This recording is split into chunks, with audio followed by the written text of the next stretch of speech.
মানুষের মধ্যে একটা বিচিত্র প্রবৃত্তি থাকে, অন্য সকলের বিষয়ে, তাদের জীবনের বিষয়ে, তাদের ব্যক্তিত্বের বিষয়ে, তাদের ভবিষ্যতের বিষয়ে অনুমান করা। এটা হলো অনুচিত। কারোর অতীতকালকে দেখে লোকে ভবিষ্যৎ বলে দিতে পারেন, বর্তমানকে দেখে ভবিষ্যতের বিষয়ে অনুমান করে ফেলেন। উদাহরণ দিতে হলে বলবো, কোনো দাসকে দেখুন, ওকে দেখে লোকে বলে যে ওর ভবিষ্যৎ সেটাই হতে পারে, অনুমান করে ফেলেন। আর এই রাজাকে দেখুন, উনি তো কত সুখী হবেন, উনি তো জগতের সব থেকে অধিক সুখী মানুষ, কত সুখ সুবিধা আছে ওনার কাছে, ধারণা করে ফেলেন। তবে সত্য তো এটাই যে কারোর ব্যক্তিত্বের বিষয়ে, তাদের ভবিষ্যতের বিষয়ে আপনি পূর্ণ সত্য কখনোই বলতে পারবেন না, শুধু অনুমান করতে পারবেন। আর এই অনুমান করে সত্যি কোনো লাভ হয় না, কারণ এই কাল সেটা হলো অত্যন্ত শক্তিশালী। কালো থেকে কালোতর কয়লাকেও হিরেতে পরিণত করতে পারে, অনেক বড় বড় রাজাকেও বিদূষক বানিয়ে ফেলতে পারে এক মুহূর্তেই। তাহলে আপনি অনুমান করে কি লাভ? কি পেলেন অনুমান করে? সেই জন্য কারোর বিষয়ে কোনো অনুমান করবেন না, তার ভবিষ্যতের বিষয়ে অনুমান করতে যাবেন না, কারোর বিষয়ে কোনো ধারণা করে নেবেন না। কিছু করতে হলে ভালোবাসুন, সবার মধ্যে ভালোবাসা ছড়ান, সবার মধ্যে ধন্যাত্মক ভাব ছড়ান। এই মন প্রসন্ন হয়ে বলবে, রাধা রাধা।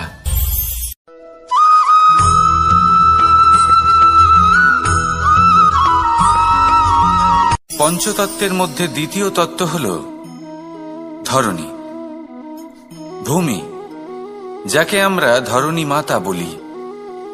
এই ধরণী ধৈর্য ধারণ করে, আর এর ওপরেই আমাদের সমগ্র সংসার নির্ভরশীল। কারণ এই ভূমি সহ্য ক্ষমতা রাখে, এর সহ্য ক্ষমতা হল অপরিসীম। সন্তান যতই আঘাত প্রদান করুক না কেন, প্রেম পূর্বক সহ্য করে, আর তার বদলে অমূল্য রত্ন প্রদান করে। সন্তান যদি হাল চালায়, তাহলে তার বদলে তাকে অন্ন প্রদান করে। এটাই হলো ধরণী। এবার এর থেকে আমরা কি শিক্ষা পেতে পারি? এটাই যে কারোর জন্য কিছু করা বা কাউকে কিছু দেওয়া মনে কোনো কামনা ছাড়াই।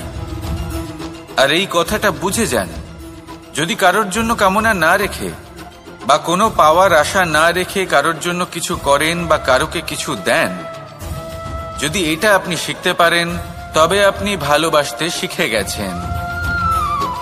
আর সেই জন্যই এই ধরিত্রীকে মাতা বলা হয়।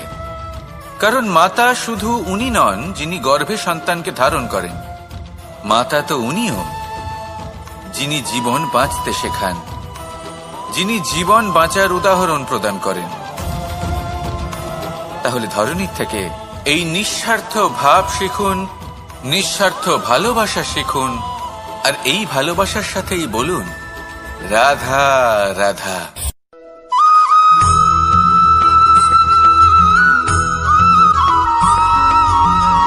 সংসারে আমাদের জীবনে যখন কোনো সুখ বা দুঃখ আসে, তার জন্য আমরা কাউকে না কাউকে অবশ্যই দায়ী করে থাকি, তাই না?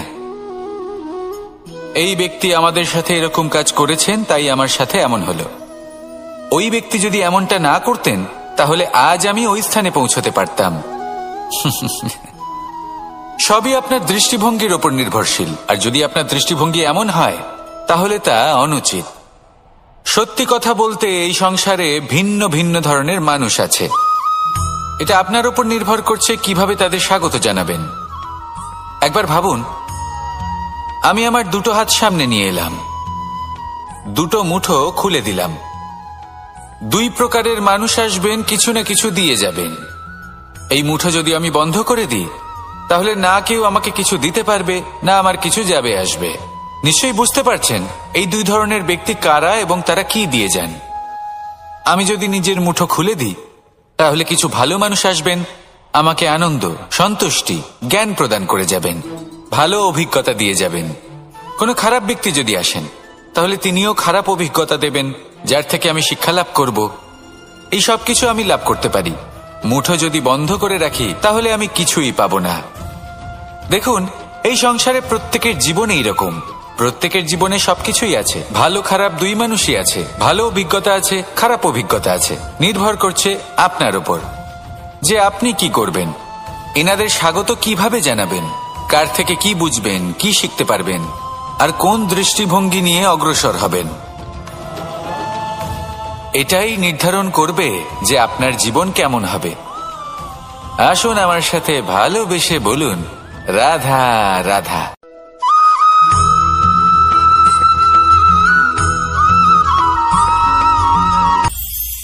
এটা হলো ধান গাছ। এর থেকে যে চাল উৎপন্ন হয় তা মানুষ গ্রহণ করেন।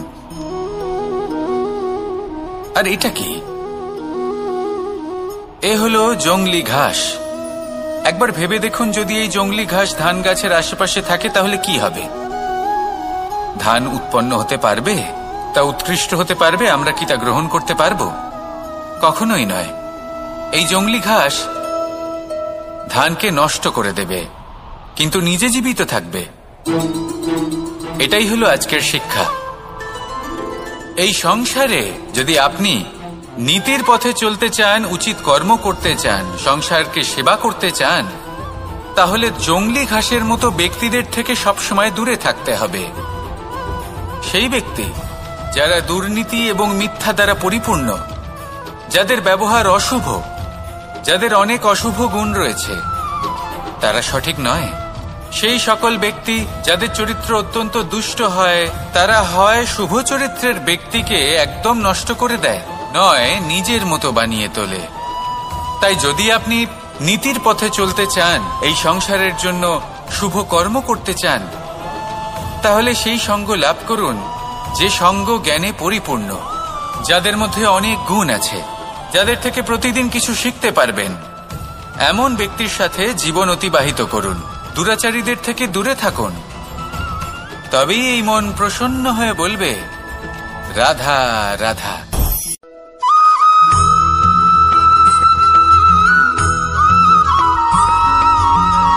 মানুষের মানসিকতা এমন হয় যে সে যতটা করে আশা করে যে তার থেকে অনেক বেশি তার বদলে সে পাবে। দেখুন, সবকিছুই আপনার ভাবনা চিন্তার উপর নির্ভর করছে। আপনি যদি ফলের বিষয়ে ভেবে কর্ম করতে থাকেন তাহলে সেটা অনুচিত। জীবনের আসল আনন্দ হলো নিজের কর্ম করতে থাকা, ফলের চিন্তা করা উচিত নয়। যদি আপনি এরকম ভাবেন যে আমি এতটা করছি, আমার এতটা পাওয়া উচিত, সেই ভাবনা অনুচিত। যদি আপনি সেবার মানসিকতা নিয়ে কর্ম করতে থাকেন, কর্মচক্রে প্রবাহিত হন, যদি আপনি এমন ভাবনা রাখেন যে আমি এতটা পাচ্ছি তাই এর থেকে অনেক বেশি আমি কর্ম করব, তাহলে নিশ্চিতরূপে আপনি যতটা করছেন তার থেকে অনেক বেশি আপনি পাবেন। আপনার আশার থেকে অনেক বেশি আপনি পাবেন। শুধু জীবনে অনেক বেশি কাজ করতে থাকুন, ফলের চিন্তা করবেন না। আর মনে রাখবেন, এই ভাবনাই সব থেকে বড় বীজ। কর্মের উপর বিশ্বাস রাখুন। জীবনে যা যা আপনি চান সবই সুখময় হবে। আসুন আর আমার সাথে ভালোবেসে বলুন, রাধা রাধা।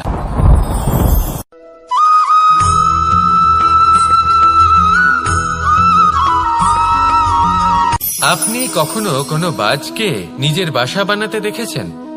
এই বাজ যখনই কোনো বাসা বানায় তখন উঁচু গাছের ডালে বা কোনো পর্বতের শিখরে বাসা বানায়, অনেক উচ্চতায়। আর সেখানে তার সন্তানও জন্মগ্রহণ করে। যখন এই সন্তানেরা জন্মায় তখন এই বাজ খুবই ভালোবেসে এবং খুব সাবধানে এদের পালন পোষণ করে। নিজের ঠোঁট দিয়ে তাদের ঠোঁটে খাবার পরিবেশন করে। কিন্তু যেই সেই সন্তানেরা হৃষ্টপুষ্ট হয়ে যায় এবং সেই কথা বাজ নিজে বুঝতে পেরে যায়, সেই বাজ নিজেই সেই বাসা ছিন্ন ভিন্ন করে দেয়। সেই সন্তান যাদের সবেমাত্র ডানা গজিয়েছে, কিভাবে উড়তে হয় তারা জানে না, সেই সন্তানগুলিকে উচ্চতা থেকে ঠেলে দেয়। সেই সন্তান প্রথমে ভয়ভীত হয়ে যায়। তারা সামনে মৃত্যুকে দেখতে পেয়ে ভয়ের কারণে তাদের ডানা ঝাপটাতে থাকে। আর সেই প্রক্রিয়াতেই সেই সন্তানগুলি উড়তে শুরু করে দেয়। এবার এই ঘটনায় আমরা কি শিক্ষা পেতে পারি? এটাই যদি আপনি মাতা পিতা হন তাহলে নিজের সন্তানকে অবশ্যই স্নেহ করুন, কিন্তু তাদেরকে নিজের আঁচলের তলায় বেঁধে রাখবেন না। যদি আপনি চান আপনার সন্তান জীবনে উন্নতি করুক, তাহলে নিজের মুঠো থেকে তাদের স্বতন্ত্র করে দিন। এই সংসারে সংঘর্ষ করতে দিন। সেই সন্তান নিজেই বুঝতে পারবে যে জন্মের সময় পাওয়া ডানা কি করে ব্যবহার করতে হয়। আর আপনার চোখের সামনে আপনার সন্তান এই আকাশে উড়তে থাকবে। তাহলে আসুন আমার সাথে ভালোবেসে বলুন, রাধা রাধা।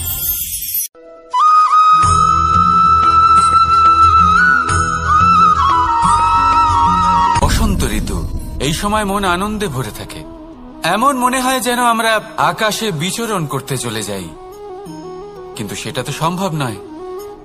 সেই জন্য হয়তো আমরা ঘুড়ি ওড়াই, এই ঘুড়িকে নিজেদের প্রতিরূপ মনে করে। এবার অনেক মানুষ আছেন যারা ঘুড়ি ওড়ান, কিন্তু এই কর্মের সারমর্ম কি সেটা কজন বুঝতে পারেন? আপনি এটা মনে করুন যে আপনি হলেন সেই ঘুড়ি, আর এই সুতো যিনি ধরে রয়েছেন তিনি হলেন পরমাত্মা। আর এই সুতো যেখান থেকে শুরু হয় সেই লাটাই হলো আমাদের কর্মচক্র। এবার আপনি নিজেই অনুমান করুন যে এই উড়ান কার ওপর নির্ভরশীল, পরমাত্মার ওপর আর আপনার কর্মের ওপর।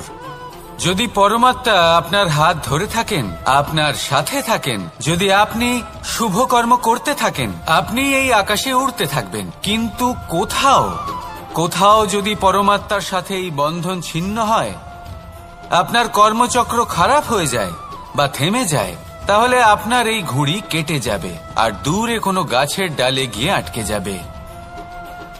তাই শুধুমাত্র ঘুড়ি ওড়াবেন না, তার থেকে শিখুন, পরমাত্মার সাহচর্যে থাকুন, সবসময় শুভ কর্ম করতে থাকুন আর সবসময় এই আকাশে উড়তে থাকুন।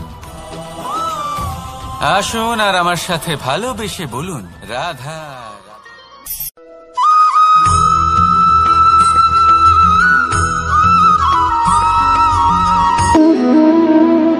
সম্পর্ক হলো আমাদের জীবনের একটি আধার। কিছু সম্পর্ক এমন যা আমরা জন্মসূত্রে লাভ করি, যেমন পরিবার, মা, বাবা। কিছু সম্পর্ক আছে যা আমরা জীবনে অর্জন করে থাকি, তা সে প্রেমের হোক, স্নেহের হোক বা বন্ধুত্বের। এই সকল সম্পর্ক লাভ করার বা গড়ে তোলার 5টি ধাপ রয়েছে। প্রথম ধাপ, কোনো ব্যক্তির সাথে আলাপ হওয়া, তার সাথে কথা বলা বা তাকে দেখা। দ্বিতীয় ধাপ, সে ব্যক্তিকে আমাদের ভালো লাগা। তৃতীয় ধাপ, আমাদের এটা চাইতে শুরু করা যে জীবনে এই ব্যক্তি যেন আমাদের বন্ধু হন, আমাদের জীবনে থাকেন, বা আমাদের কাউকে ভালোবেসে ফেলা আর এটা আমাদের ভাবা বা চাওয়া যে সেই ব্যক্তি যেন আজীবন আমার সাথে থাকেন, আমার জীবনে আমার সাথী হয়ে। চতুর্থ ধাপ, লাভ করা। এবার এই ধাপটি অনেক মানুষের পক্ষেই খুবই সরল হয়, বড়ই সরলভাবে নিজেদের সঙ্গীকে লাভ করে থাকেন। কিছু মানুষের জন্য এই ধাপ অত্যন্ত কঠিন হয়ে থাকে। অনেক প্রতিকূল পরিস্থিতির উপর জয়লাভ করে তারা সঙ্গীকে লাভ করেন, কিন্তু লাভ অবশ্যই করেন। এরপরে আসে পঞ্চম, অন্তিম এবং সব থেকে গুরুত্বপূর্ণ ধাপ। সেটা হলো সেই সম্পর্ক পালন করা। এটা হলো এমন এক বিষয় যা প্রত্যেক মানুষের শেখা উচিত। যদি ব্যক্তি নিজের জীবনে সম্পর্ক রক্ষা করতে শিখে যান, তবে প্রত্যেক সম্পর্ক তার জীবনকে স্বর্গ করে তুলবে। আসুন আর আমার সাথে ভালোবেসে বলুন, রাধা রাধা।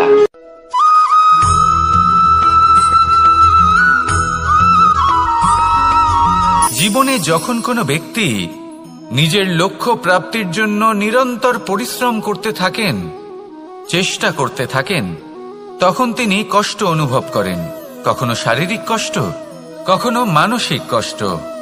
এবার উনি এটা ভাবতে থাকেন যে আমি কি উচিত করছি নাকি অনুচিত করছি। কারণ অন্যদিকে এমন একজন ব্যক্তিও আছেন যিনি একদমই পরিশ্রম চেষ্টা করছেন না। তিনি মদিরা পান করেন, বিলাসিতায় জীবন কাটান, অলস প্রকৃতির হয়ে ওঠেন, নিদ্রাতে বিলীন হয়ে থাকেন আর ভাবেন যে তিনি সুখ লাভ করছেন। কিন্তু এরকম কেন হয়? কারণ যখন আমরা সৎ পথে থাকি, উচিত পথে চলি, লক্ষ্য প্রাপ্ত করার জন্য চেষ্টা করতে থাকি, তখন আমাদের ভেতরে থাকা নেতিবাচক শক্তি এবং পাপ এই দেহকে ত্যাগ করে দেয়। আর এই অনুভূতিটাই আমাদের দুঃখের অনুভূতি দেয়, কষ্ট দেয়। এবার সেখানে যদি আমরা কুপথে চলি, অনুচিত পথে চলতে থাকি, তাহলে আমাদের ভেতরে থাকা পুণ্য এবং ধনাত্মক শক্তি আমাদের দেহ ত্যাগ করে দেয়। আর এই অনুভূতির কারণেই আমরা সুখ অনুভব করি। কিন্তু কখনো ভাববেন যে এই সুখ বেশি সময় পর্যন্ত থাকে না। সেই জন্য সবসময় মনে রাখবেন, যদি আপনি জানেন যে এটাই আপনার লক্ষ্য, এটাই উচিত পথ, শুভ পথ, তাতে নিরন্তরভাবে এগিয়ে যেতে চেষ্টা করতে থাকুন। এই কষ্ট আপনাকে সুখের পরাকাষ্ঠায় কখন পৌঁছে দেবে তা আপনি জানতেই পারবেন না। আসুন আমার সাথে ভালোবেসে বলুন, রাধা রাধা।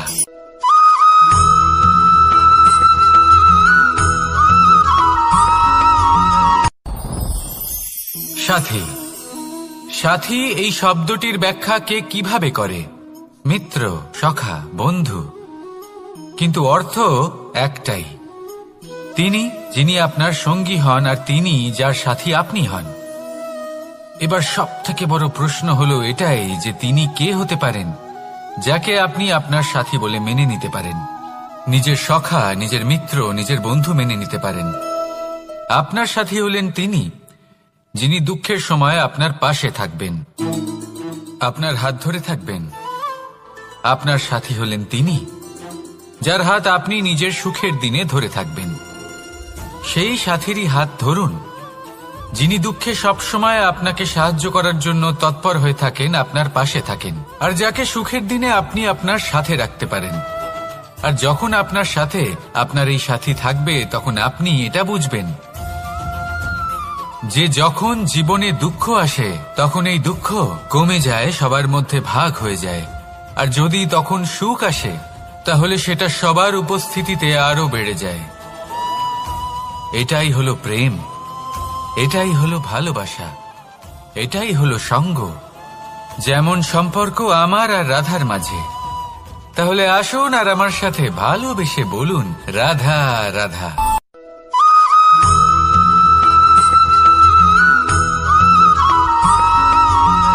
এই সংসারে প্রত্যেক মানুষ এটাই চান যে তিনি যেন ধনবান হন, আর্থিক অবস্থা তার ভালো থাকে, ওনার বাড়িতে লক্ষ্মীর আগমন হয়। কিন্তু সেটা হবে কি করে, সেটাই হলো প্রশ্ন। কেউ বলেন যে যদি পরিশ্রম করো তাহলে ধন অর্জন সম্ভব, কেউ বলেন যে যদি বিদ্যা লাভ হয় তবেই ধন অর্জন সম্ভব, কেউ বলেন যে যদি বলশালী হও তবেই সম্পন্ন থাকবে।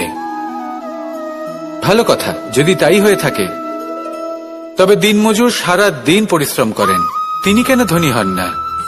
অনেকজন বিদ্বান মানুষ আছেন এই সংসারে, তারা কেন ধনবান হন না? অনেক সংখ্যক বলশালী ব্যক্তি আছেন, তাদের কাছে ধন নেই কেন? তাদের কেন ধনের অভাব হয়? আবার এমনও কিছু মানুষ আছেন যারা পরিশ্রম করেন, তারা দিনমজুর, কিন্তু তারা ধন অর্জন করতে পারেন। কিছু বিদ্বান ব্যক্তি আছেন যাদের কাছে অধিক মাত্রায় ধন রয়েছে, কয়েকজন বলশালী ব্যক্তি রয়েছেন যাদের কাছে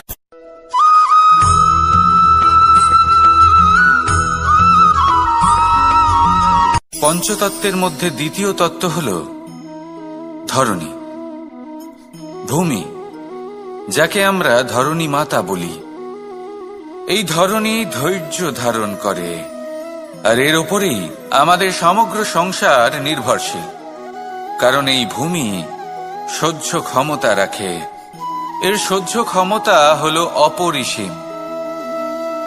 সন্তান যতই আঘাত প্রদান করুক না কেন, প্রেম পূর্বক সহ্য করে, আর তার বদলে অমূল্য রত্ন প্রদান করে। সন্তান যদি হাল চালায়, তাহলে তার বদলে তাকে অন্ন প্রদান করে। এটাই হলো ধরণী। এবার এর থেকে আমরা কি শিক্ষা পেতে পারি? এটাই যে কারোর জন্য কিছু করা বা কাউকে কিছু দেওয়া মনে কোনো কামনা ছাড়াই। আর এই কথাটা বুঝে যান, যদি কারোর জন্য কামনা না রেখে বা কোনো পাওয়ার আশা না রেখে কারোর জন্য কিছু করেন বা কারোকে কিছু দেন, যদি এটা আপনি শিখতে পারেন তবে আপনি ভালোবাসতে শিখে গেছেন। আর সেই জন্যই এই ধরিত্রীকে মাতা বলা হয়, কারণ মাতা শুধু উনি নন যিনি গর্ভে সন্তানকে ধারণ করেন, মাতা তো উনিও যিনি জীবন বাঁচতে শেখান, যিনি জীবন বাঁচার উদাহরণ প্রদান করেন। তাহলে ধরনীর থেকে এই নিঃস্বার্থ ভাব শিখুন, নিঃস্বার্থ ভালোবাসা শিখুন, আর এই ভালোবাসার সাথেই বলুন রাধা রাধা।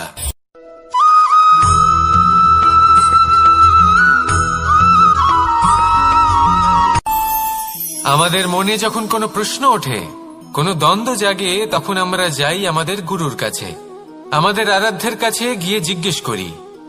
এইভাবেই একদিন আমি পৌঁছলাম আমার আরাধ্যের কাছে, আমার মহাদেবের কাছে, আর ওনাকে প্রশ্ন করলাম যে মহাদেব, জীবনে আনন্দ পাওয়ার, উৎসব পালনের, প্রেম ভাগ করে নেবার, জীবনকে উপভোগ করে নেওয়ার সর্বশ্রেষ্ঠ সময় কোনটা? মহাদেব হাসলেন আর উনি বললেন, জীবনে উৎসব পালনের সবথেকে শ্রেষ্ঠ দিন হল মৃত্যুর ঠিক আগের দিনটা। প্রেম ভাগ করে নেওয়ার সবথেকে শ্রেষ্ঠ মুহূর্ত হল মৃত্যুর ঠিক আগের মুহূর্ত। জীবনকে উপভোগ করে নেওয়ার সর্বশ্রেষ্ঠ প্রহর হল মৃত্যুর এক প্রহর পূর্বে। তখন আমি চমকে গেলাম। আমি বললাম, কিন্তু মহাদেব, মৃত্যু তো অনিশ্চিত, আমরা জানিও না কবে আমাদের মৃত্যু হবে। মহাদেব আবার হাসলেন। উনি বললেন যে যদি আমরা এভাবে জীবন কাটাই যে আমরা জীবনের প্রত্যেক দিন, প্রত্যেক মুহূর্ত, প্রত্যেক প্রহর শেষ বলে মনে করি, তাহলে আমাদের সমস্ত জীবন আনন্দের সাথেই অতিবাহিত হবে। কি বলেন?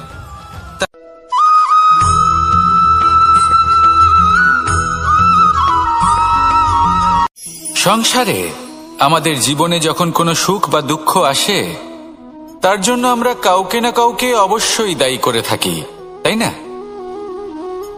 এই ব্যক্তি আমাদের সাথে এরকম কাজ করেছেন, তাই আমার সাথে এমন হলো। ওই ব্যক্তি যদি এমনটা না করতেন, তাহলে আজ আমি ওই স্থানে পৌঁছতে পারতাম। সবই আপনার দৃষ্টিভঙ্গির ওপর নির্ভরশীল, আর যদি আপনার দৃষ্টিভঙ্গি এমন হয়, তাহলে তা অনুচিত।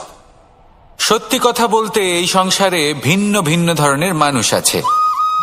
এটা আপনার উপর নির্ভর করছে কিভাবে তাদের স্বাগত জানাবেন। একবার ভাবুন, আমি আমার দুটো হাত সামনে নিয়ে এলাম, দুটো মুঠো খুলে দিলাম। দুই প্রকারের মানুষ আসবেন, কিছু না কিছু দিয়ে যাবেন। এই মুঠো যদি আমি বন্ধ করে দিই, তাহলে না কেউ আমাকে কিছু দিতে পারবে, না আমার কিছু যাবে আসবে।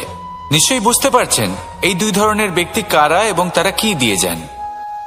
আমি যদি নিজের মুঠো খুলে দিই, তাহলে কিছু ভালো মানুষ আসবেন, আমাকে আনন্দ, সন্তুষ্টি, জ্ঞান প্রদান করে যাবেন, ভালো অভিজ্ঞতা দিয়ে যাবেন। কোনো খারাপ ব্যক্তি যদি আসেন, তাহলে তিনিও খারাপ অভিজ্ঞতা দেবেন, যার থেকে আমি শিক্ষা লাভ করব। এই সব কিছু আমি লাভ করতে পারি। মুঠো যদি বন্ধ করে রাখি, তাহলে আমি কিছুই পাবো না। দেখুন, এই সংসারে প্রত্যেকের জীবনে এইরকম। প্রত্যেকের জীবনে সবকিছুই আছে, ভালো খারাপ দুই মানুষই আছে, ভালো অভিজ্ঞতা আছে, খারাপ অভিজ্ঞতা আছে। নির্ভর করছে আপনার উপর যে আপনি কি করবেন, এনাদের স্বাগত কিভাবে জানাবেন, কার থেকে কি বুঝবেন, কি শিখতে পারবেন, আর কোন দৃষ্টিভঙ্গি নিয়ে অগ্রসর হবেন। এটাই নির্ধারণ করবে যে আপনার জীবন কেমন হবে। আসুন আমার সাথে ভালোবেসে বলুন রাধা রাধা।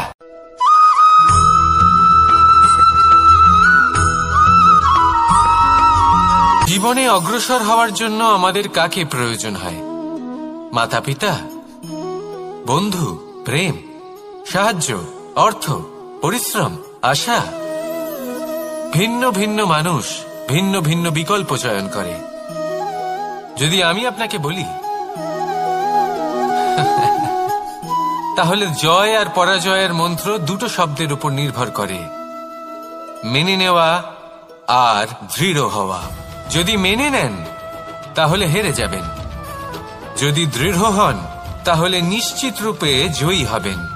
যদি কখনো আপনি ক্লান্ত হয়ে ওঠেন, আপনি দুঃখী হন, পুরোপুরি ভেঙে পড়েছেন, তখন মেনে নেবেন না যে আপনি ভেঙে পড়েছেন, নয়তো হেরে যাবেন।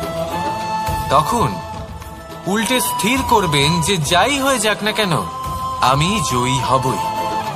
আর আপনি দেখবেন যে জয় নিশ্চিত রূপে আপনার কাছেই আসবে।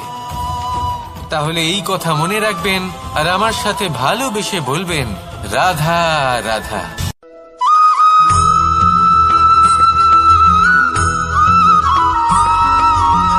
ভালো, শুধু ওনাদের কঠোর ব্যবহার দেখলে আমরা একটু ভয় পেয়ে যাই। এবার ওনাদের এই কঠোর ব্যবহার আমাদের ভালো না লাগলেও অত্যন্ত আবশ্যক, কারণ মাতার থেকে আমরা যে শক্তি লাভ করি তা যেন নিয়ন্ত্রণ হারিয়ে বিধ্বংসী না হয়ে ওঠে। আমরা যেন কোনো কুপথে না চলে যাই, আমরা কখনো যেন দোষ না করে ফেলি। শুধু সেই জন্য পিতা এবং গুরু একটু কঠোর হয়ে ওঠেন, এবং ওনাদের এই কঠোর আচরণ ভবিষ্যতে গিয়ে আমরা অবশ্যই বুঝতে পারি। জীবনে কিছু বছর আমরা এগিয়ে যাই আর তারপর আমরা বুঝতে পারি যে বাবা এবং গুরু আমাদের যথেষ্ট ভালোবাসতেন, কিন্তু ওনাদের ভালোবাসার বহিঃপ্রকাশ আলাদা। প্রয়োজনীয় হলো এটা দেখার, এটা বোঝার যে শুরু থেকে আমাদের প্রতি ওনাদের আচরণ কেমন ছিল। ওনাদের কঠোর হওয়ার পেছনে ওনাদের ভালোবাসাটা বোঝার চেষ্টা করুন, ওনাদের চিন্তাটা বোঝার চেষ্টা করুন, ওনাদের পথপ্রদর্শনের আড়ালে আপনার ভবিষ্যতের জন্য যে পরিকল্পনা ওনারা করেছেন সেটা বোঝার চেষ্টা করুন। তখন আপনারা বুঝতে পারবেন ওনাদের ভালোবাসাকে। আপনার মনের মধ্যে আপনা থেকেই ওনাদের প্রতি সম্মান জেগে উঠবে। নিজের পিতা এবং নিজের গুরু এই দুজনের প্রতি কৃতজ্ঞতা প্রকাশ করুন আর আমার সাথে ভালোবেসে বলুন, রাধা রাধা।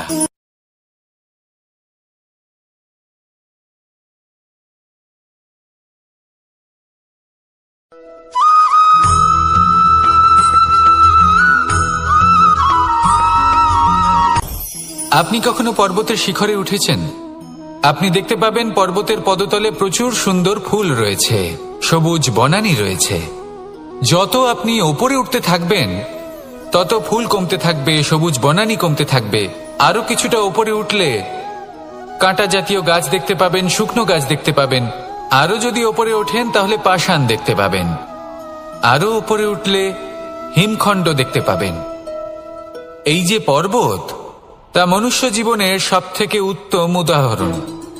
মানুষ যখন সাফল্যের শিখরে পৌঁছতে চান, মহানুভবতার শিখরে পৌঁছতে চান, পথে যত আস্তে আস্তে উপরে উঠতে থাকেন ততই ভৌতিক বস্তু তার থেকে বিচ্ছিন্ন হতে থাকে। যদি তিনি সেই ভৌতিক বস্তুগুলি ত্যাগ না করতে পারেন তাহলে কখনোই সেই স্থানে পৌঁছতে পারবেন না। আর মানুষ যদি উচিত ত্যাগ করতে পারেন, পথে অগ্রসর হতে থাকেন, এগোতে থাকেন, তাহলে একদিন না একদিন তিনি মহানুভবতার, জ্ঞানের, সাফল্যের হিমের স্বাদ অবশ্যই লাভ করবেন। মনে রাখবেন, মানব জীবনে ত্যাগ হলো অত্যন্ত গুরুত্বপূর্ণ অংশ। আসুন আমার সাথে ভালোবেসে বলুন, রাধা রাধা।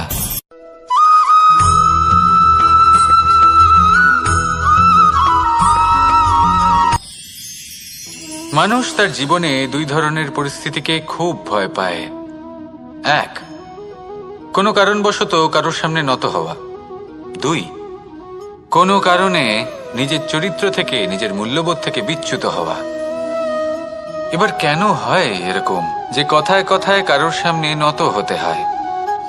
কেন বারংবার নিজের চরিত্র থেকে চ্যুত হতে হয়? এরকম কেন হয়? এটা তখনই হয় যখন আমাদের শিক্ষা এবং মূল্যবোধের অভাব থাকে। যদি মানুষের মধ্যে প্রকৃত শিক্ষা থাকে তাহলে এই সংসারে কোনো সময় এবং কারোর সামনেই নত হওয়ার কোনো প্রয়োজন নেই।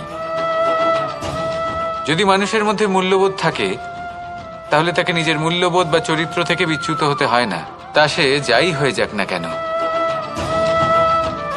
কোনো বালককে যদি জন্ম থেকেই সুশিক্ষার অধিকারী করা হয়, শিক্ষিত করা হয়, মূল্যবোধের অধিকারী করা হয়, তবে সে এই সংসারে এমন কর্ম করবে যাতে সে নিজেকে, নিজের পরিবারকে, সমগ্র সমাজকে গর্বিত করতে পারে।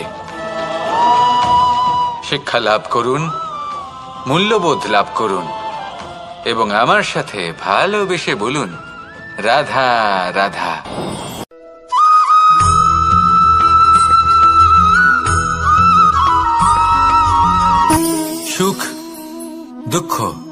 এবং শক্তি। এই তিন হলো এই সংসারের ত্রিদেবের মতো। আমাদের জীবনে যা কিছু ঘটছে এই তিনটির ভিত্তির উপরেই হচ্ছে। আসলে এই সংসারের একটা নিয়ম আছে, যখনই আপনি কিছু লাভ করেন এই সংসার আপনার পরীক্ষা নেয়। এটা জানার জন্য আপনার পরীক্ষা নেয় যে আপনি যা কিছুই লাভ করেছেন আপনি কি আদৌ সেটার যোগ্য কিনা। ঠিক সেইভাবেই এই সুখ, দুঃখ এবং শক্তি আপনার পরীক্ষা নিয়ে থাকে। যখন সুখ আসে তখন সে আপনার পরীক্ষা নেয় যে আপনার মধ্যে অহংবোধ জাগ্রত হয়নি তো। যদি অহংবোধ চলে আসে তাহলে সুখ সেখানেই সঙ্গ ত্যাগ করে। দুঃখ আপনার ধৈর্যের পরীক্ষা নিতে থাকে, আর যদি আপনার মধ্যে ধৈর্য না থাকে তাহলে এটা আপনাকে আরো বেশি দুঃখের গভীর অন্ধকারে ঠেলে দেবে। সেখানে শক্তি পরীক্ষা নেয় আপনার বিনম্রতার। যদি আপনি বিনম্র না হন তাহলে হয় এই শক্তি আপনার সঙ্গ ত্যাগ করবে, নয় এই শক্তি বিনম্রতার অভাবে আপনার পতনের কারণ হতে পারে। এই সংসারে যে কোনো ব্যক্তি যিনি এই পরীক্ষায় উত্তীর্ণ হয়ে থাকেন এই জীবনে তিনি সাফল্য লাভ করেন। আসুন আমার সাথে ভালোবেসে বলুন, রাধা রাধা।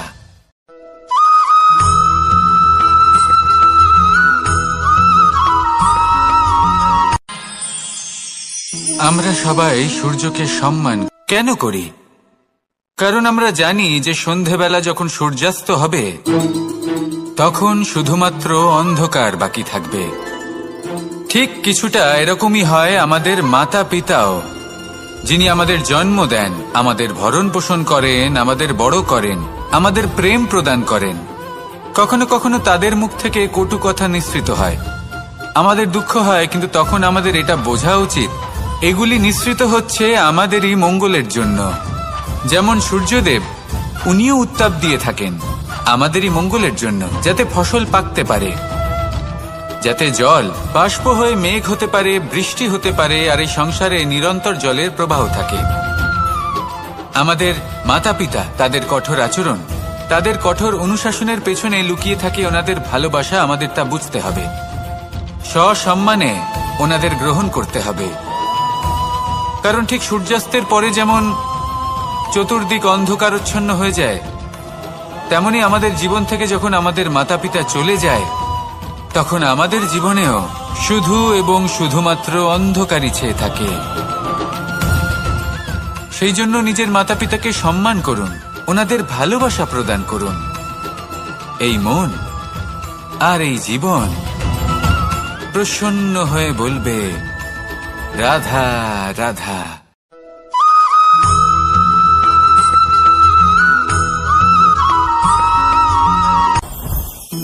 জীবনে কিছু শেখা অত্যন্ত গুরুত্বপূর্ণ। এবার কি কি শিখতে হবে সেই সব শেখানোর জন্য অনেক শিক্ষক রয়েছেন, কিন্তু কি শিখবেন না আর কি করবেন না এটা আমাদের নিজের অভিজ্ঞতা দিয়ে শিখতে হয়। কিন্তু তার মানে এটা নয় যে যদি আপনাকে শিখতে হয় যে আগুনের তাপ কতটা, আপনাকে আগুনের মধ্যে হাত দিতে হবে। না, অন্য কারোর অভিজ্ঞতা দ্বারাও শিখতে পারেন। প্রশ্ন শুধুমাত্র একটাই যে আপনি কি শিখতে চান নাকি চান না।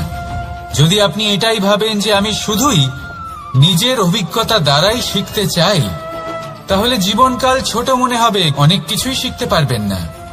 তাই নিজের সাথে সাথে বড়দের অভিজ্ঞতা দ্বারাও শেখা শুরু করে দিন। এই সংসারের অভিজ্ঞতা দ্বারা শিখতে শুরু করে দিন।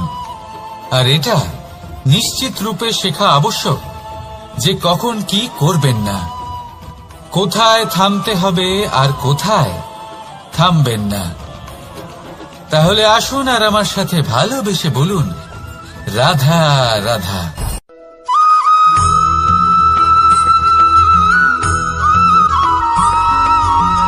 এই সংসারে সবথেকে বেশি কোমল বস্তু হলো রেশম। এই রেশম এতটাই কোমল হয় যে এর পুরো একটা থান শুধুমাত্র একটা হাতে ধরা সম্ভব। কখনো ভেবে দেখেছেন এই রেশম কিভাবে হয়? একটি কীট তার লালার দ্বারা উৎপন্ন হয়। এই কীট সেই রেশমকে পাক দিতে থাকে, পাক দিতেই থাকে আর আস্তে আস্তে তার মধ্যেই জড়িয়ে পড়ে। শেষে ওর এই সুন্দর অমূল্য সৃষ্টি রেশমের এই সুতো তার নির্মাণ কার্য পূর্ণ হয়, কিন্তু তাতেই ও নিজে বন্দী হয়ে যায়। নিজেরই মায়াজালের এই বন্দী গৃহে নিজেই ফেঁসে যায়। এবার এই সুতোকে ব্যবহারযোগ্য করে তোলার জন্য এই কীটগুলিকে এই কবচের সাথেই ফুটন্ত জলে ফেলে দেওয়া হয়। এই সংসারে যদি আমাদের স্বপ্ন এই সংসারের দুঃখ হরণ করার জন্য, এই সংসারে সুখ বিতরণ করার জন্য হয়, তবেই আমাদের প্রগতি সম্ভব। যদি আমাদের এই স্বপ্ন শুধুই আমাদের এবং আমাদের স্বার্থ সিদ্ধির জন্য হয়, তাহলে এই স্বপ্ন আমাদের অন্ধ করে দেবে, আমাদের অন্ধকারের পথে নিয়ে যাবে, আর আমরাও সেই কীটের মতো হয়ে যাব। নিজেদেরই মায়াজালে আমরা নিজেই ফেঁসে যাব, আর শেষে আমরা যদি কিছু লাভ করি তা হবে একাকিত্ব, অন্ধকারময় মৃত্যু।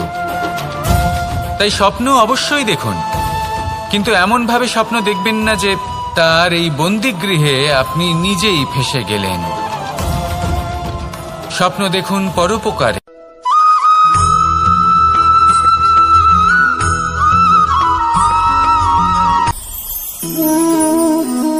শক্তি এক অত্যন্ত বিচিত্র বস্তু, বা বলতে পারেন অনুভূতি।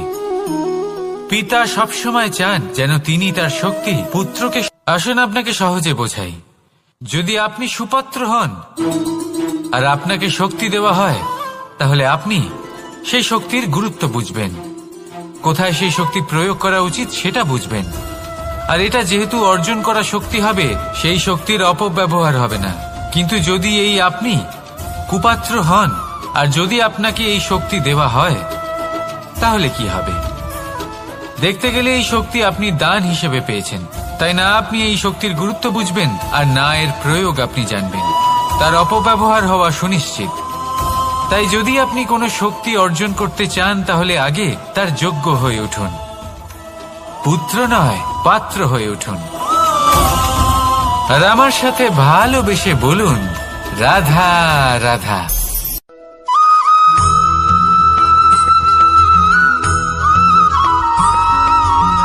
এই সংসারে প্রত্যেক মানুষ এটাই চান যে তিনি যেন ধনবান হন, আর্থিক অবস্থা তার ভালো থাকে, ওনার বাড়িতে লক্ষ্মীর আগমন হয়।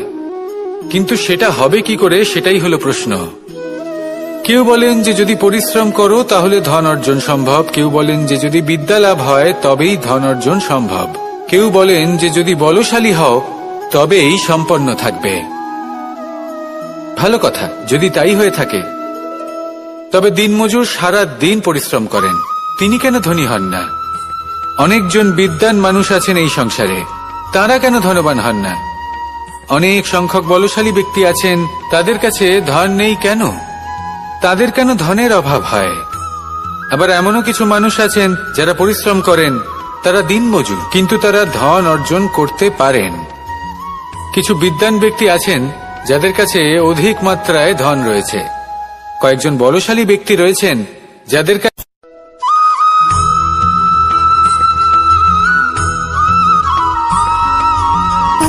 সুখ, দুঃখ এবং শক্তি, এই তিন হলো এই সংসারের ত্রিদেবের মতো।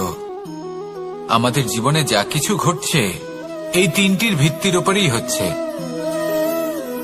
আসলে এই সংসারের একটা নিয়ম আছে, যখনই আপনি কিছু লাভ করেন, এই সংসার আপনার পরীক্ষা নেয়। এটা জানার জন্য আপনার পরীক্ষা নেয় যে আপনি যা কিছুই লাভ করেছেন, আপনি কি আদৌ সেটার যোগ্য কিনা। ঠিক সেইভাবেই এই সুখ, দুঃখ এবং শক্তি আপনার পরীক্ষা নিয়ে থাকে। যখন সুখ আসে তখন সে আপনার পরীক্ষা নেয় যে আপনার মধ্যে অহংবোধ জাগ্রত হয়নি তো। যদি অহংবোধ চলে আসে তাহলে সুখ সেখানেই সঙ্গ ত্যাগ করে। দুঃখ আপনার ধৈর্যের পরীক্ষা নিতে থাকে, আর যদি আপনার মধ্যে ধৈর্য না থাকে তাহলে এটা আপনাকে আরো বেশি দুঃখের গভীর অন্ধকারে ঠেলে দেবে। সেখানে শক্তি পরীক্ষা নেয় আপনার বিনম্রতার। যদি আপনি বিনম্র না হন, তাহলে হয় এই শক্তি আপনার সঙ্গ ত্যাগ করবে, নয় এই শক্তি বিনম্রতার অভাবে আপনার পতনের কারণ হতে পারে। এই সংসারে যে কোনো ব্যক্তি যিনি এই পরীক্ষায় উত্তীর্ণ হয়ে থাকেন, এই জীবনে তিনি সাফল্য লাভ করেন। আসুন আমার সাথে ভালোবেসে বলুন, রাধা রাধা।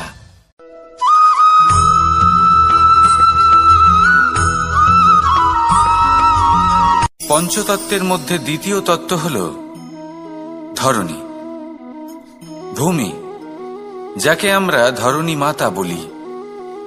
এই ধরণী ধৈর্য ধারণ করে, আর এর ওপরেই আমাদের সমগ্র সংসার নির্ভরশীল। কারণ এই ভূমি সহ্য ক্ষমতা রাখে, এর সহ্য ক্ষমতা হল অপরিসীম।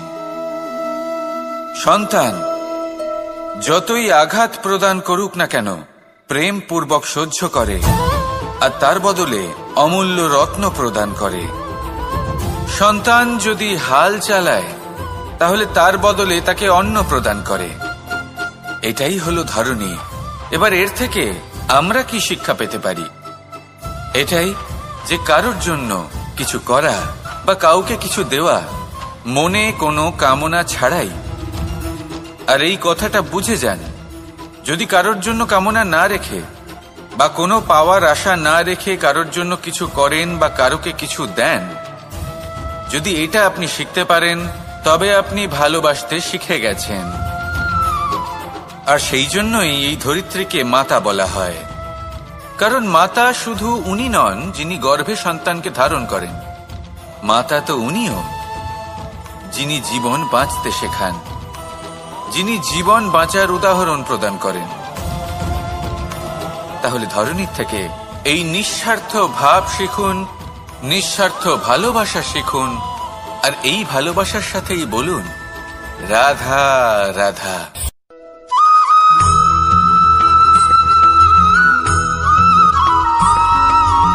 মানুষ জন্মগ্রহণ করে, তার সাথে ভয়েরও জন্ম হয়। ছোটবেলা থেকেই আমাদের মনে কোনো না কোনো প্রকারের ভয় থেকেই যায়। কেউ এই বিষয়ে ভয় পায় যে তার কোনো বস্তু তার থেকে দূরে চলে যাবে, কেউ এই বিষয়ে ভয় পায় যে আমি নিজেকে হারিয়ে ফেলব, কেউ এই ভেবে ভয় পায় যে আমার প্রিয়জনেরা তারা যেন আমার থেকে দূরে না চলে যায়, কেউ এই ভেবে ভয় পায় যে আমরা যেন পথ না হারিয়ে ফেলি, আদি ইত্যাদি। কিন্তু সত্যি কথা বলতে, ভেবে দেখুন এই ভয় বাস্তবে কি? শুধুই একটা মনস্থিতি, আর কিছুই নয়। যা কিছু আপনি জীবনে পেয়েছেন তা একদিন আপনাকে হারাতে হবে। এই জীবন হলো আপনারই, কিন্তু তাও একদিন সমাপ্ত হবে। তাই ভয় পেয়ে কি লাভ? এই ভয় শুধু আপনাকে জীবন যাপন করা থেকে বাধা দিচ্ছে, আর কিচ্ছু নয়। পথ হারিয়ে ফেললেই বুঝতে পারবেন যে নতুন পথ কিভাবে বানাতে হয়। কিছু মানুষকে জীবন থেকে হারালে তবেই আপনি বুঝবেন যে আপনার আপনজনকে। এই ভয়ের কারণে ভীত হয়ে থাকবেন না। এই তারা নক্ষত্র অন্ধকারের অভাবে গুরুত্ব হারায়। শিবকেও মহাদেব হবার জন্য বিষ পান করতে হয়েছিল।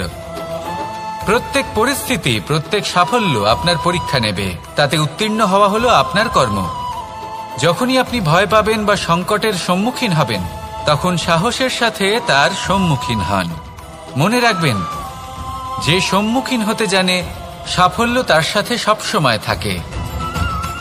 আসুন আর আমার সাথে ভালোবেসে বলুন, রাধা রাধা।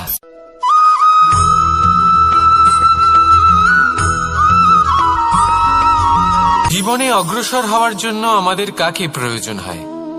মাতা পিতা, বন্ধু, প্রেম, সাহায্য, অর্থ, পরিশ্রম, আশা। ভিন্ন ভিন্ন মানুষ ভিন্ন ভিন্ন বিকল্প চয়ন করে। যদি আমি আপনাকে বলি, তাহলে জয় আর পরাজয়ের মন্ত্র দুটো শব্দের উপর নির্ভর করে, মেনে নেওয়া আর দৃঢ় হওয়া। যদি মেনে নেন তাহলে হেরে যাবেন, যদি দৃঢ় হন তাহলে নিশ্চিত রূপে জয়ী হবেন। যদি কখনো আপনি ক্লান্ত হয়ে ওঠেন, আপনি দুঃখী হন, পুরোপুরি ভেঙে পড়েছেন, তখন মেনে নেবেন না যে আপনি ভেঙে পড়েছেন, নয়তো হেরে যাবেন। তখন উল্টে স্থির করবেন যে যাই হয়ে যাক না কেন, আমি জয়ী হবই। আর আপনি দেখবেন যে জয় নিশ্চিত রূপে আপনার কাছেই আসবে। তাহলে এই কথা মনে রাখবেন আর আমার সাথে ভালোবেসে বলবেন, রাধা রাধা।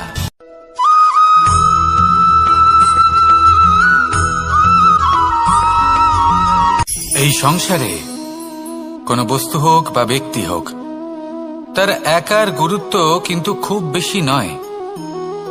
একটা উদাহরণ হিসেবে বৃষ্টির ফোঁটাকে ভেবে দেখুন। যদি একটি বৃষ্টির ফোঁটা হয় তাহলে তার খুব বেশি গুরুত্ব থাকে না, কিন্তু যখন সহস্র বৃষ্টির ফোঁটা মেঘের মধ্যে দিয়ে ঝরে পড়ে, তখন সেটা বর্ষার রূপ ধারণ করে। সেই বর্ষা যা এই প্রকৃতিকে শান্ত করে।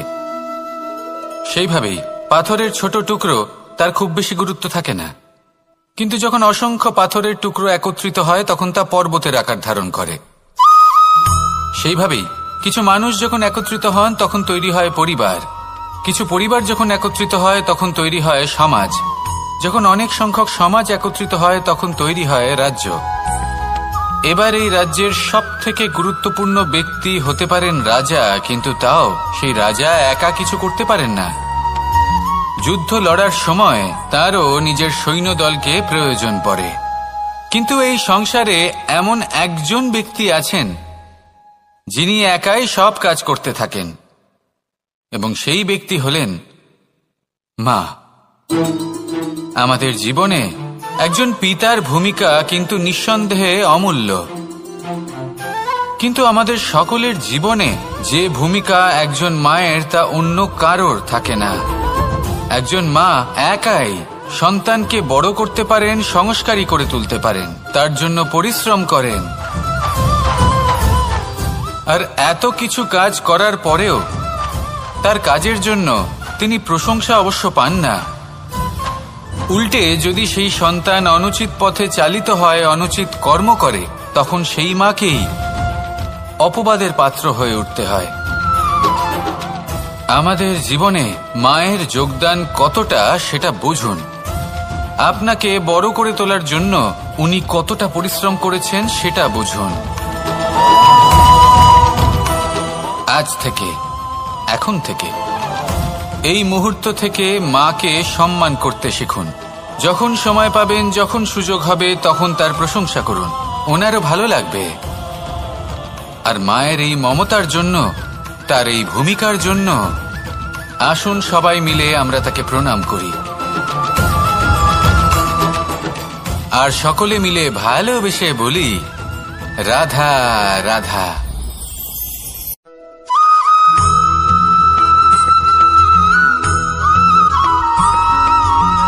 এই সংসারের সব থেকে গুরুত্বপূর্ণ তত্ত্ব কোনটা? প্রথম হলো সময়। জন্ম থেকে মৃত্যু পর্যন্ত এই যে সময়, এটাই তো হলো জীবন। দ্বিতীয় হলো জীবন, যাতে আমরা সময়ের সদ্ব্যবহার করি, শ্রেষ্ঠ থেকে শ্রেষ্ঠতর কাজ করার চেষ্টা করি। বহু বছরের এই পরম্পরা, এই সংস্কৃতিকে এগিয়ে নিয়ে যাওয়ার চেষ্টা করি। এই সংসারে আমরা অংশগ্রহণ করতে চেষ্টা করি। তৃতীয় হলো ধন, সেই ধন যা প্রত্যেক ব্যক্তি অর্জন করতে চেষ্টা করেন। এবার এই তিনটি তত্ত্বের মধ্যে একটা সামঞ্জস্য আছে, সমান ব্যাপার আছে। সে ধনই হোক বা সময় হোক বা হোক জীবন। আর সেই সমান ব্যাপার হলো যে যদি আপনি এটা গণনা করতে থাকেন তাহলে তা কমতে থাকে, যদি আপনি এটা ব্যবহার করেন তাহলে তা বাড়তে থাকে। একে সংগঠিত করে রাখতে চেষ্টা করলে এ হাত থেকে ফসকে যায়, কিন্তু যদি আপনি একে সামলে রাখতে শিখে যান তাহলে এমন কাজ করবেন যাতে সংসারের সাথে সাথে পরবর্তী প্রজন্ম লাভবান হবে। যদি কিছু শিখতে চান তাহলে সামলাতে শিখুন, গণনা করা বা সংগঠিত করা নয়। আসুন আর আমার সাথে ভালোবেসে বলুন, রাধা রাধা।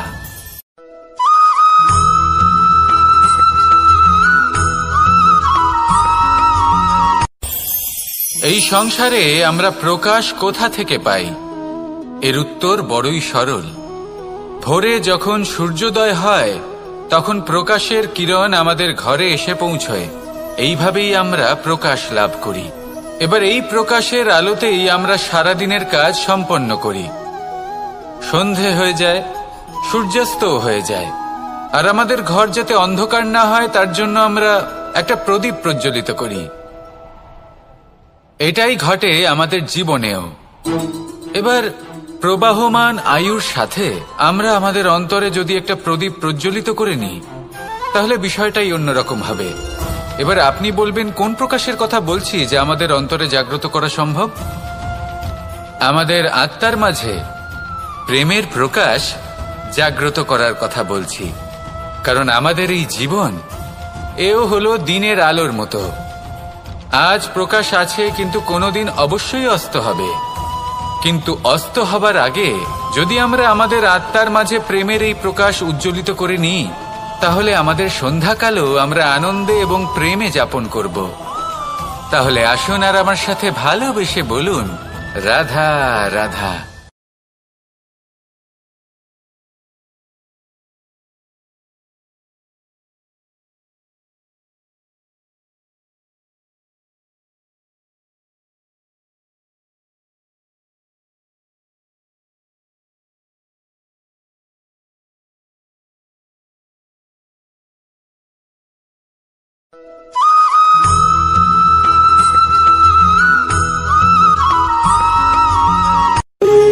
যখন মানুষের মৃত্যু হয় তখন কি হয়? অনেক সংখ্যক মানুষ শোক পালন করতে চলে আসেন। যে ব্যক্তি মৃত্যু লাভ করেছেন তার অনেক বস্তু থাকে যেগুলো তার প্রিয়, যেগুলো তিনি ব্যবহার করেছেন। তার শয্যা, তার বস্ত্র, তার আভূষণ সবকিছু তার থেকে বিচ্ছিন্ন করা হয় এবং খালি হাতে তাকে শ্মশানের উদ্দেশ্যে রওনা করা হয়। আমি আপনাকে এই প্রশ্ন করতে চাই, আপনি এই সংসারে কি অর্জন করেছেন? ধন সম্পত্তি, বস্ত্র, আভূষণ, এই সবকিছু যে আপনি অর্জন করেছেন, আপনার মৃত্যুর পরে তা আপনার থেকে দূর হয়ে যাবে। এর উত্তর হলো একটাই, আপনার কর্ম। শুধু সেটাই আছে যা একান্ত আপনার, আর শুধু সেটাই এই সংসার থেকে চলে যাওয়ার পরেও সংসারেই জীবিত থাকবে। যদি আপনি দুষ্কর্ম করেন, তাহলে এই সংসার আপনাকে একটি অনুচিত উদাহরণ হিসেবে মনে রাখবে যে এই ব্যক্তি খুব পাপী ছিল, অনুচিত কর্ম করতেন। যে পথে তিনি চলেছেন সেই পথে কারোর চলা উচিত নয়। সেখানেই যদি আপনি সৎকর্ম করেন, তাহলে সংসার চিরকাল এটাই বলবে যে খুব ভালো মানুষ ছিলেন, সবাইকে ভালোবাসতেন, সবাইকে সাহায্য করতেন, আমার খুব প্রিয় মানুষ ছিলেন। এটাই হলো শ্রেষ্ঠ কর্ম। সেই জন্য জীবনে শুধুমাত্র ধন সম্পত্তি, আভূষণ এই সব অর্জন করতে গিয়ে নিজের মনোনিবেশ করবেন না। শ্রেষ্ঠ কর্ম করুন। সংসার থেকে চলে যাওয়ার পরেও এই কর্মই এই সংসারে আপনাকে জীবিত রাখবে। আসুন আমার সাথে ভালোবেসে বলুন, রাধা রাধা।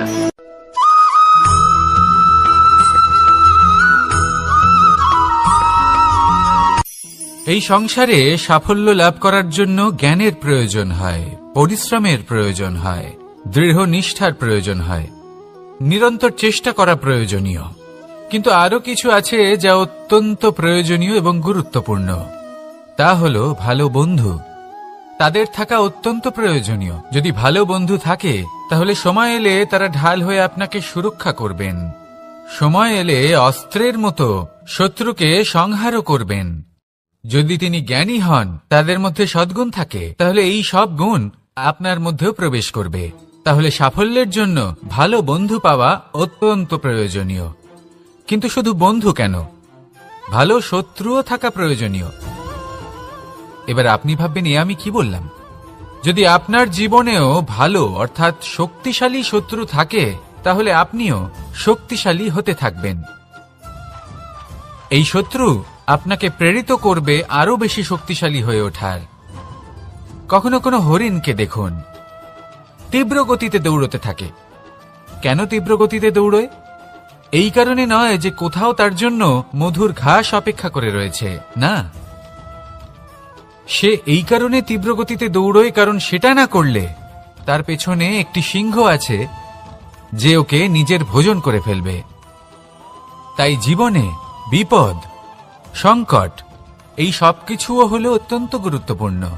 তার সম্মুখীন হতে শিখুন আর আমার সাথে ভালোবেসে বলুন, রাধা রাধা।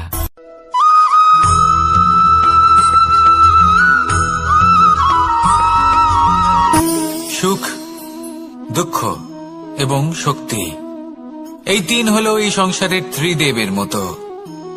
আমাদের জীবনে যা কিছু ঘটছে এই তিনটির ভিত্তির উপরেই হচ্ছে।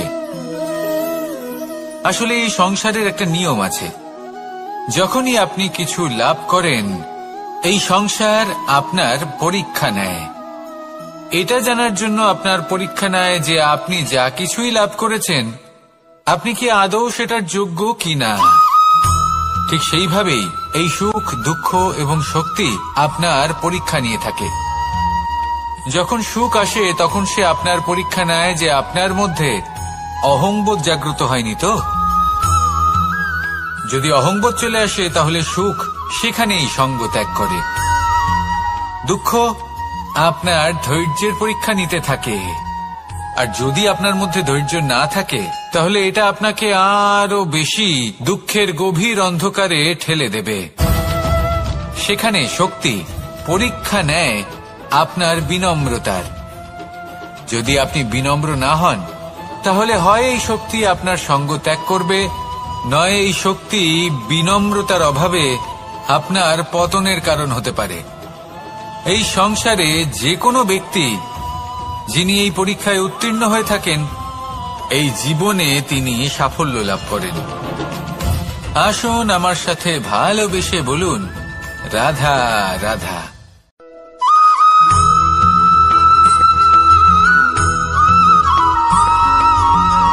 পুরুষার্থ। শাস্ত্রে 4 ধরনের পুরুষার্থের কথা বলা হয়েছে। প্রথম হলো ধর্ম।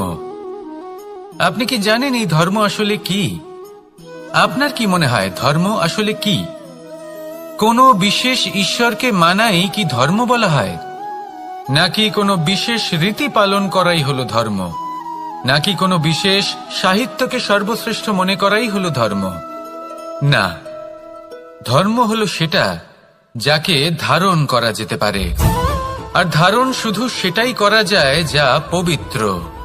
পবিত্র শুধু তাকেই বলা হয় যা নিঃস্বার্থ, যার মধ্যে শাসন করার কোনো ইচ্ছে নেই,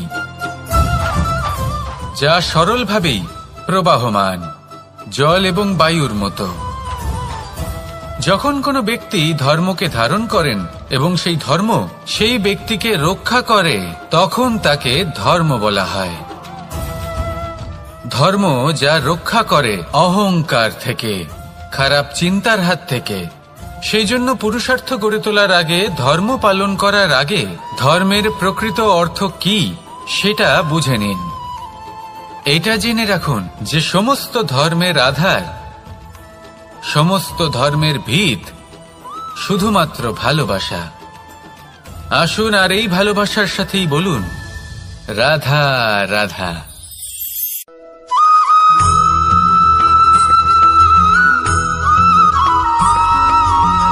এই সংসারে সবথেকে বেশি কোমল বস্তু হলো রেশম। এই রেশম এতটাই কোমল হয় যে এর পুরো একটা থান শুধুমাত্র একটা হাতে ধরা সম্ভব। কখনো ভেবে দেখেছেন এই রেশম কিভাবে হয়? একটি কীট তার লালার দ্বারা উৎপন্ন হয়। এই কীট সেই রেশমকে পাক দিতে থাকে, পাক দিতেই থাকে আর আস্তে আস্তে তার মধ্যেই জড়িয়ে পড়ে। শেষে ওর এই সুন্দর অমূল্য সৃষ্টি রেশমের এই সুতো তার নির্মাণ কার্য পূর্ণ হয়, কিন্তু তাতেই ও নিজে বন্দী হয়ে যায়। নিজেরই মায়াজালের এই বন্দী গৃহে নিজেই ফেঁসে যায়। এবার এই সুতোকে ব্যবহারযোগ্য করে তোলার জন্য এই কীটগুলিকে এই কবচের সাথেই ফুটন্ত জলে ফেলে দেওয়া হয়। এই সংসারে যদি আমাদের স্বপ্ন এই সংসারের দুঃখ হরণ করার জন্য, এই সংসারে সুখ বিতরণ করার জন্য হয়, তবেই আমাদের প্রগতি সম্ভব। যদি আমাদের এই স্বপ্ন শুধুই আমাদের এবং আমাদের স্বার্থ সিদ্ধির জন্য হয়, তাহলে এই স্বপ্ন আমাদের অন্ধ করে দেবে।